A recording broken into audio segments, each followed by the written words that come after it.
True love is tested not when everything is going well, but when everything seems lost. Victor Hugo.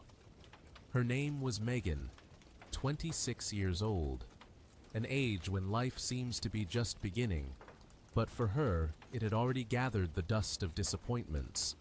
Average height, dark hair she often pulled back into a messy bun, and her eyes, oh, those eyes, large, expressive, but as if faded from within. The fire in them had long since died out, leaving only the ashes of weariness and mistrust towards the world. She lived in New York City, where the glitter of shop windows was blinding, and rustling banknotes could buy almost anything. Almost.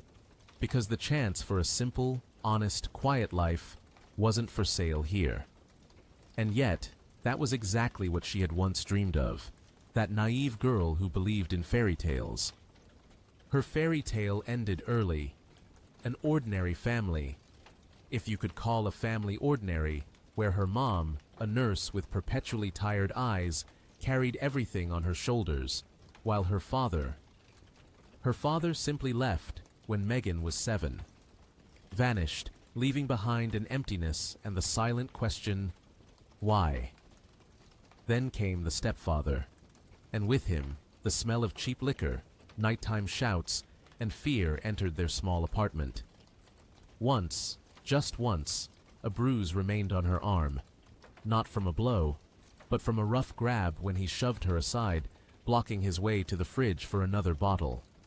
After that, Megan learned the art of survival, not to cry when it hurt, to smile when she was trembling with fear, and most importantly, to be convenient, invisible, like a shadow, so as not to interfere, so as not to feel that icy grip again. School came easily. Books were her only refuge. She went to college, then university, a literature major.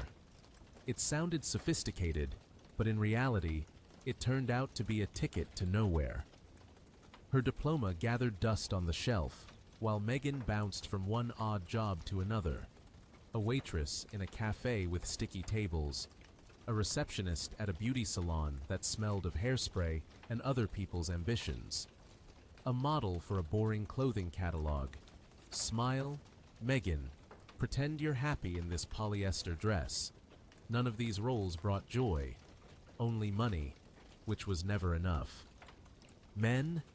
There had been some, not many, and all seemed cut from the same cloth. First, awkward compliments and cheap flowers. Then, requests, to lend money until payday, to cook dinner, to understand and forgive their latest weakness. And then, they simply disappeared. Vanished, just like her father had. Megan stopped believing in love. It seemed to her just a pretty wrapper, a marketing gimmick for naive fools like the girl she used to be. Her fortress was a rented studio apartment in an old building, a shabby entrance hall with the perpetual smell of cats and bleach, an apartment where the old washing machine only started after a hefty thump on the lid, a local ritual of sorts. Her only regular conversation partner was a neighbor, a sweet-looking old lady with a sharp gaze who drawled out every time they met. "Well now, pretty girl, anyone asked you to marry them yet?" They had, just not the kind of proposals she wanted. Megan dreamed of escaping, not into fairy tale luxury with yachts and diamonds. No, just to safety, to a quiet harbor where she wouldn't have to jump at every call from debt collectors, where there wasn't the constant question of how to make it to payday. She longed for simple, boring, predictable stability. Not a villa in Malibu, just her own apartment, where the washing machine started with a button, and the neighbors didn't pry into her life. Just a life without fear of tomorrow. And one day, that chance seemed to appear. Her friend, Jessica, a sharp girl with tenacious claws, invited her to a strange dinner. Not with her, but with her client. "Listen, Megan, this is serious," she whispered into the phone. "He's dying. For real. Rich guy, heir to a whole chain of private clinics. Can you imagine? But completely alone. No one. He, well, you understand, has no one to die with. And you're beautiful, smart, carry yourself well. He'll definitely like you. Megan chuckled into the phone, coldly, without a trace of amusement. Are you crazy, Jess? What are you suggesting? That I play nurse for an inheritance? No, it's simpler and more honest in a way. He's looking himself, wants to get married. Fictitiously, you get it? One condition, the bride has to honestly say she's there for the money. No illusions, all grown up. He just doesn't want to go into the void, alone. And in return, you'll get everything. A house outside the city, bank accounts, a car. Freedom, Megan. The very freedom you dream of. Megan was silent, listening to the dial tone. The proposal was wild, absurd, cynical. But something inside, a little worm of doubt or desperation, stirred. And then she agreed. Not right away, of course. At first, she dismissed it. Then, out of curiosity, she decided to find out the details. And then cold calculation kicked in. The very kind life had taught her. A couple of months, no more, she whispered to herself, looking into the cracked mirror in the hallway. The doctors say so themselves. It's not betrayal. It's not love. It's just a deal. A business project. My only chance. When they were introduced, she was simply shown a photograph. Ethan, 31 years old. In the photo, he was sitting in a wheelchair by a window. A pale, almost translucent face, a thin, aristocratic profile, and eyes. Eyes in which an endless, ringing silence was frozen. He was terminally ill, an inoperable tumor. Doctors gave him 6 months at most, maybe a little longer if he was lucky. If you could call that luck. The first meeting was incredibly awkward. She arrived at his house outside the city, huge, modern, but somehow unwelcoming, cold. She tried her best to be polite, reserved. He seemed perfectly calm, even detached. He spoke quietly, but directly, without beating around the bush. I know why you're here, Megan. No need to pretend. I'm not an idiot. And I appreciate honesty. I just don't want to face the end completely alone. Physically, you'll be nearby, simply present. No feelings, no unnecessary words, no promises, except one. After it's all over, everything will be yours. This house, the accounts, the car. I've already made arrangements. Everything will be handled legally. My lawyers will take care of it. Megan listened, the lump in her throat growing tighter. She had expected anything. Self-pity, the whims of a dying rich man, an attempt to buy not only her time, but also her emotions. But all she heard was a calm, business-like statement of fact. She exhaled, trying to still the trembling in her hands. I agree. The wedding suited their arrangement. Modest, quick, almost empty. 2 witnesses, his lawyer and her friend Jessica, beaming at the prospect of her commission. 1 photographer taking pictures without enthusiasm. Simple gold rings that felt foreign on their fingers. He gave her a faint, almost imperceptible smile as he put the ring on. She responded with a strained, forced smile. The few attendees watched them with a mixture of pity and poorly concealed disapproval. And Megan, catching her reflection in a large mirrored wardrobe in the City Hall lobby, told herself mentally, "You're not a monster. You're not a bitch. You're just tired. Tired of living like trash thrown on the roadside. You deserve this chance." Thus began their strange married life. She cared for him, without showy enthusiasm, but also without disgust, simply humanely. Helping him eat, turn over in bed, giving him medicine, reading the news aloud, or just talking about the weather outside, it all quickly became routine. Sometimes he would look at her for a long time. Not lovingly, no. Differently. Deeply, searchingly, as if trying to see something behind her mask of polite detachment. "You know, you're not at all what I expected," he said one day in a quiet, slightly hoarse voice. She startled. "What then? A calculating bitch?" He slowly shook his head. "Alive. There's so much life in you, even when you try to hide it." A month passed, then a second. The calendar counted down the days, bringing the promised end closer. But the end didn't come. Ethan wasn't dying. His test results were still bad. Doctors shook their heads, but his overall condition remained stable. And then the unthinkable happened. A slow but definite improvement began. Doctors threw up their hands, exchanged glances, muttered something about rare cases of spontaneous remission. "This is extremely strange," mumbled an elderly professor, looking at the scans. "It happens, one case in a million, but perhaps a psychological factor? The will to live, the desire, or the support of a loved one. Sometimes all these things together work miracles." Megan listened and couldn't believe her ears. A miracle? The support of a loved one? Her support?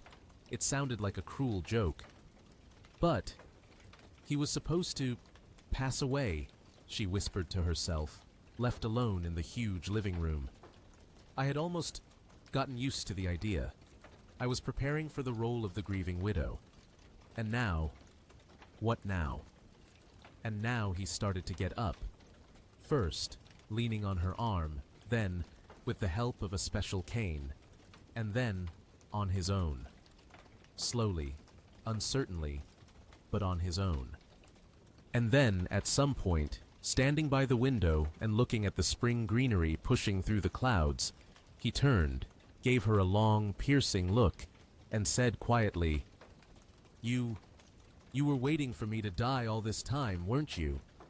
Don't deny it.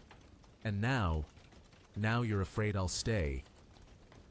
She couldn't find the strength to answer, just stood there, feeling the color flood her cheeks. And he, smirking slightly at his own thoughts, added even more quietly, "You know, I'm afraid too." Spring burst in swiftly, brazenly that year. The snow melted in just a couple of days, leaving behind wet patches on the asphalt and the intoxicating smell of damp earth and swelling buds.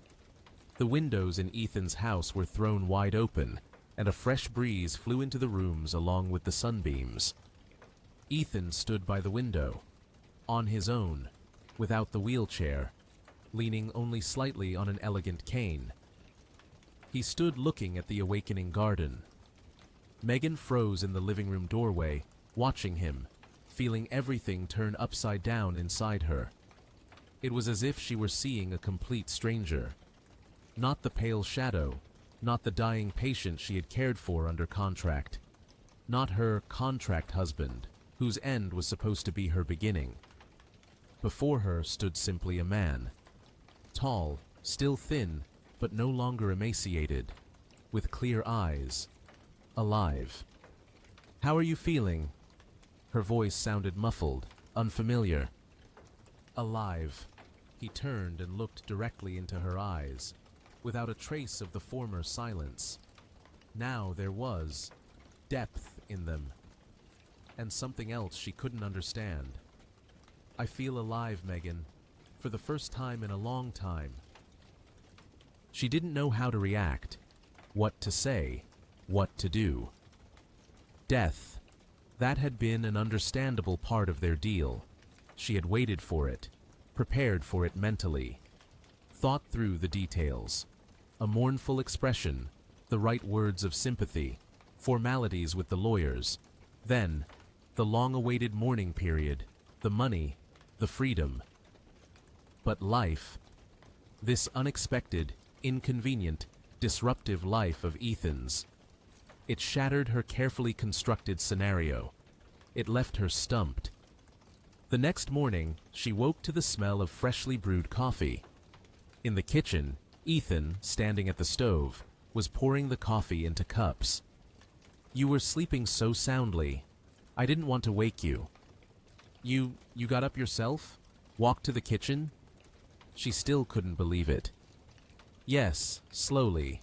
You know, I've been practicing walking without the cane at night for a few days.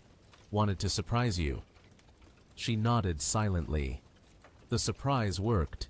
Surprised was too weak a word. She was stunned, frightened, confused.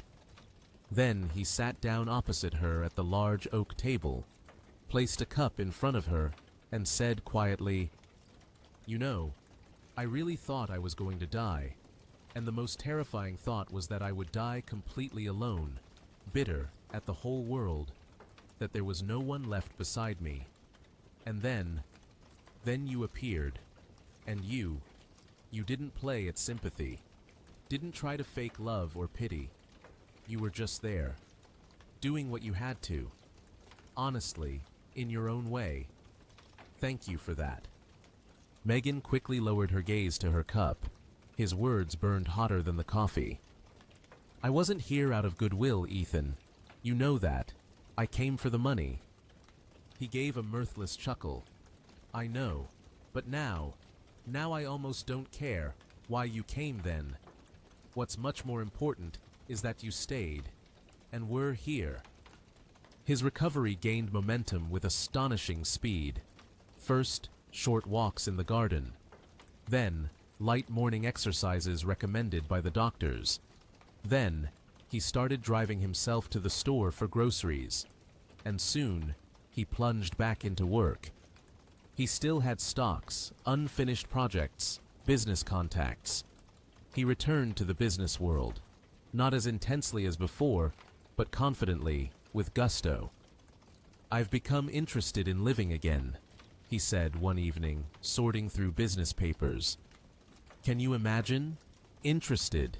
And you, strangely enough, had a hand in it, perhaps more than you realize."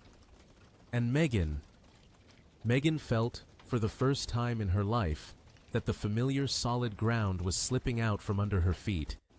She had absolutely no idea who she was supposed to be in this new reality. A wife? But not out of love. Their marriage was a fiction, a deal. A live-in partner? Formally, yes, but their relationship was far from ordinary. A kept woman? But now he did everything himself, managed perfectly well without her help, and seemed quite capable of providing for himself. She caught herself starting to worry, genuinely, when he was late from meetings, when he didn't answer her call on the first ring. She felt a pang of something akin to jealousy when he, smiling, introduced her to his business partners, beautiful, self-assured women, at the business club where he'd taken her, just for company, so you wouldn't be bored at home. A panicked thought beat more and more often in her head. What if he leaves now? What if he decides her part of the deal is more than fulfilled, and his has been miraculously nullified by life itself? She no longer wanted his death, but now his life began to frighten her, a life in which there might no longer be a place for her. And this fear proved justified. One evening, he came home with a folder of documents. Silently, he placed it on the table in front of Megan. "These are the divorce papers. I've arranged everything as we agreed. The lawyers have prepared the property settlement agreement as well. The house, accounts, car, it's all yours. No questions asked. You fulfilled your part of the contract completely. Now I'm fulfilling mine."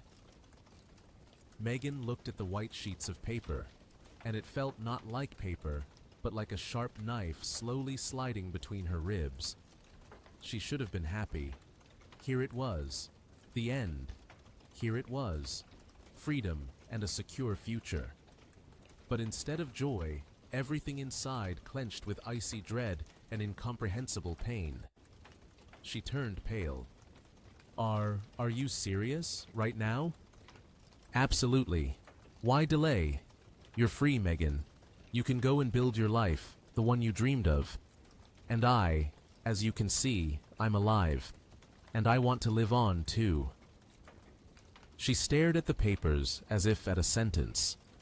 There wasn't a single coherent thought in her head. Only fragments of feelings, resentment, fear, confusion, and something else, entirely new, for which she had no name. And what if... She forced the words out, her voice betraying her with a tremor. What if I don't want to leave? He raised his eyes to her. His gaze was calm, attentive, but without its former warmth. More assessing. Then tell me honestly, why do you want to stay? For what now? Megan remained silent. Because for the first time in her life, she truly didn't know the answer. She didn't sign the papers that evening. She said she needed to think. He nodded without insisting. Ethan had become different altogether, frighteningly calm, self-assured, even a bit detached, as if the illness had taken not only his strength, but also a part of him, and now, departing, had left him renewed, liberated, and not just from the illness, perhaps from her, Megan, too. But Megan, conversely, felt lost, broken. He started going out more often, business meetings, negotiations with partners, the gym, which he hadn't even wanted to hear about before. Sometimes he returned late in the evening, and a faint, barely perceptible scent of another woman's perfume clung to his clothes. She didn't ask. She was afraid to hear the answer. She just stared silently into the dark window, where her pale face was reflected. Inside, a ringing silence grew, full of fear and uncertainty. One evening, he came back from another business dinner particularly late. He was in a good mood, slightly energized. "Did you have dinner?" he asked, taking off his jacket.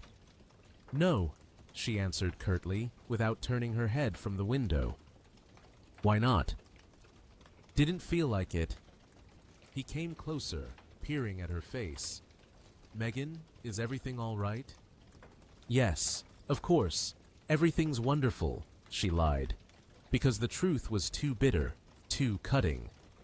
She was afraid, but no longer of poverty or loneliness in a shabby rented apartment.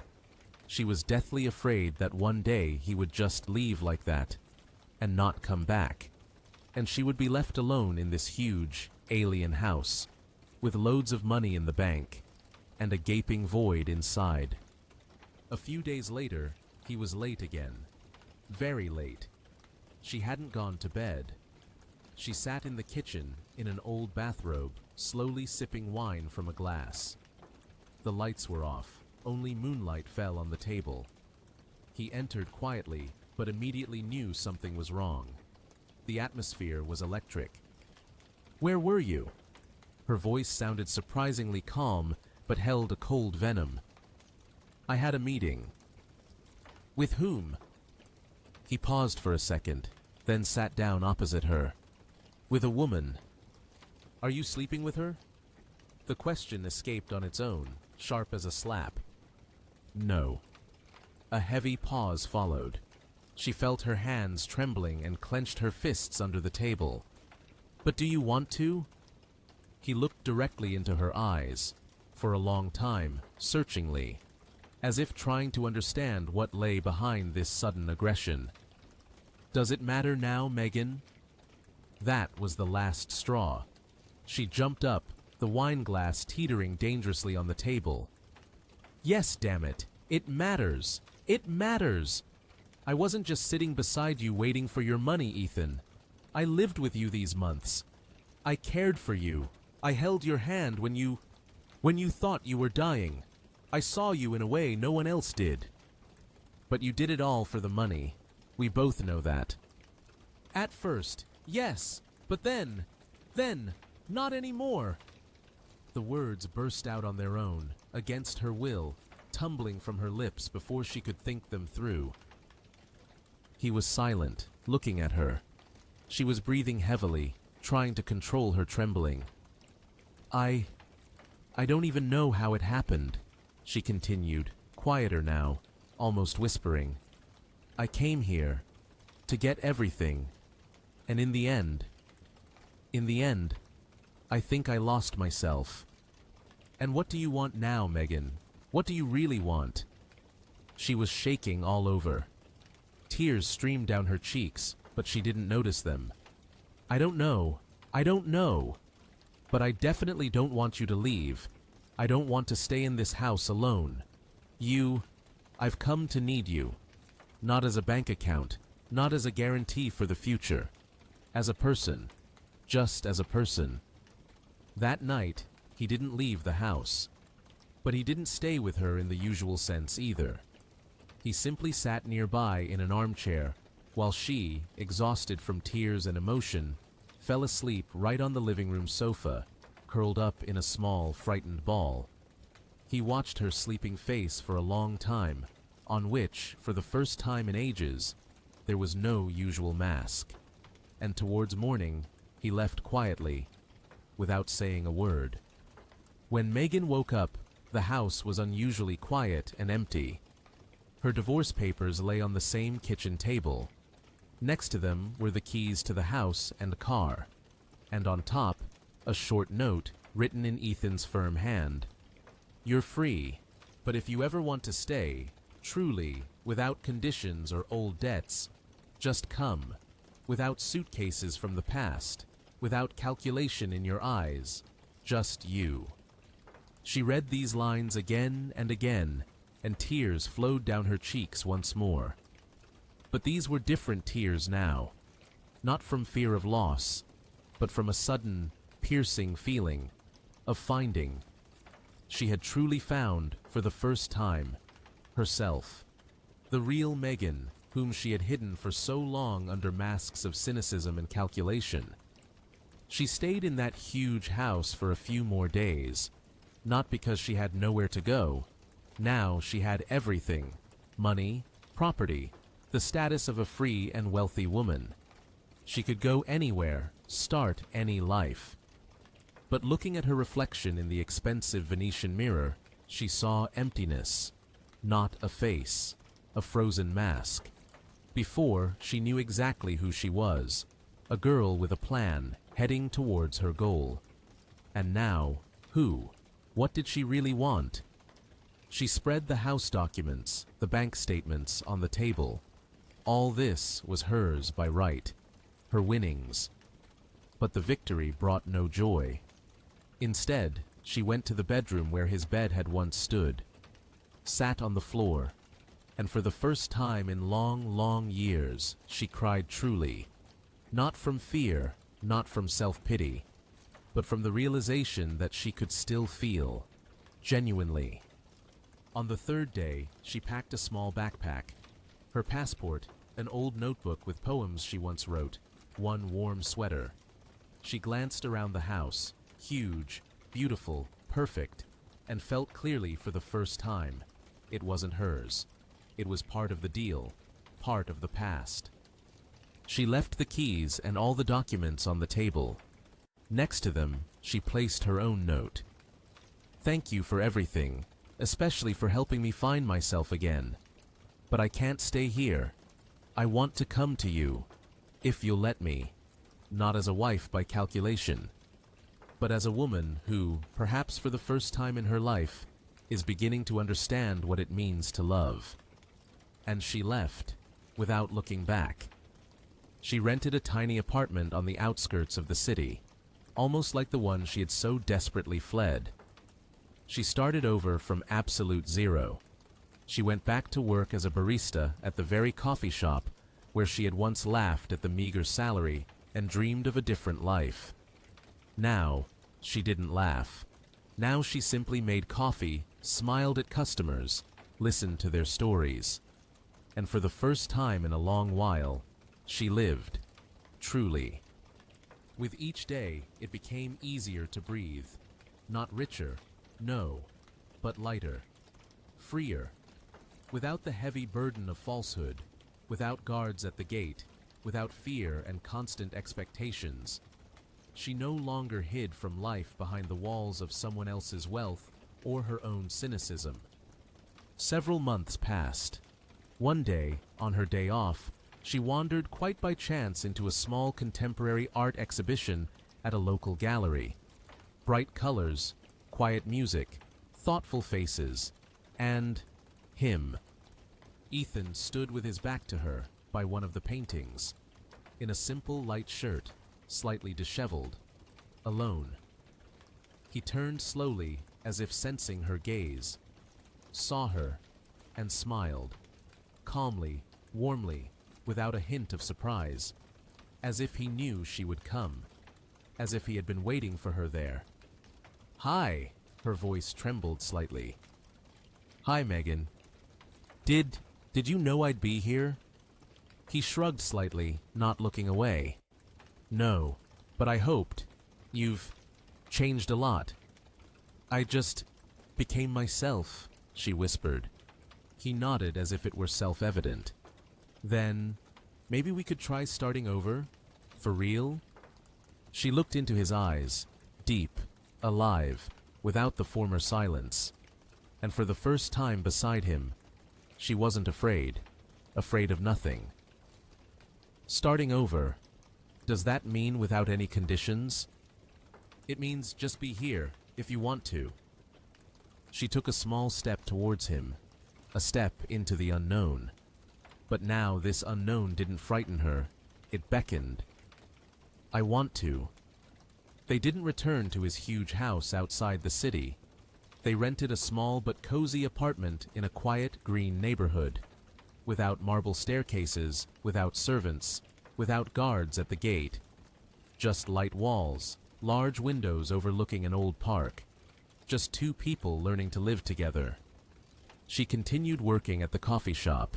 He, fully recovered from his illness, started writing a book, occasionally took on consulting projects, but without the former frantic race. Sometimes they were silent for long periods, simply being near each other. Sometimes they argued passionately about some trivial thing. Sometimes they laughed until they cried over something only the two of them understood. "Do you have any regrets?" he asked one evening as they sat on the small balcony watching the sunset. "About what?" "About agreeing back then, marrying me, getting involved in this whole story." She turned to him, looked at him seriously, without a trace of coquetry or regret. "About that decision. Back then, I regret it, deeply. But about being here, with you, now, I don't regret a single second." He nodded silently and covered her hand with his. Then, it wasn't all for nothing. On their kitchen windowsill stood a small, prickly cactus in a clay pot. The first plant in her life that she remembered to water and that hadn't withered. It survived, against all odds. "Just like us," Ethan said one day, looking at it. In the evenings, they often sat in the kitchen, drank tea, sometimes inexpensive wine, sometimes just sat in silence, listening to the quiet outside. But in this silence, there was no longer cold calculation or oppressive fear. There was freedom, and there was choice. Every new day, they made this choice anew, choosing to be together, not because they were bound by a contract or a sense of duty, but simply because they wanted to, truly,